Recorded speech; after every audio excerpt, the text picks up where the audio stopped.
भोजपुरी में कल विवाद हुआ था पवन सिंह को लेकर।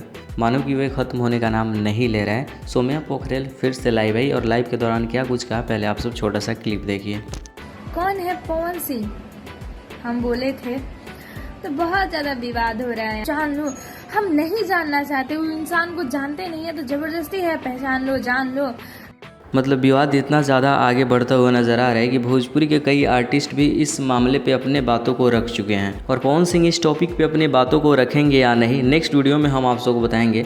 चैनल को सब्सक्राइब कर लीजिए ताकि वे वीडियो अपलोड हो तो सबसे पहले आपको नोटिफिकेशन उसका मिले। देखिए, जो खेसारी लाल यादव के साथ गाना की है सौम्या, उसको अभी भी रियलाइज़ नहीं हो रहा है कि वे पवन सिंह के बारे में ऐसे कुछ बोली है या फिर अननोन या अनजान बताई है। एक बार फिर से लाइव आई और फिर से पवन सिंह को पहचानने से इनकार करी। और जो लोग अभी भी उसका सपोर्ट कर रहे हैं, मानो कि तुम लोगों को भोजपुरी से प्यार है ही नहीं, रिस्पेक्ट तो छोड़ ही दो, क्योंकि एक पर्सन के लिए तुम लोग पूरे भोजपुरी इंडस्ट्री को खराब कर सकते हो। अभी भी वक्त है, सही चीज़ों को पहचान लेना ज़रूरी है, वरना नेपाल की एक छोटी सी आर्टिस्ट जिसको कोई जानता नहीं है, उसकी इतनी हिम्मत नहीं कि आकर भोजपुरी फिल्म इंडस्ट्री के एक बहुत बड़े कलाकार के बारे में ऐसे कुछ बोले। बाकी आप सबकी मर्जी, आप सबकी फ्रीडम। कैसा लगा वीडियो कमेंट से ज़रूर बताइए। अच्छा लगा होगा तो इस वीडियो को जितना हो सके शेयर कीजिए, चैनल को सब्सक्राइब कीजिए। मिलते हैं एक और नई वीडियो के साथ।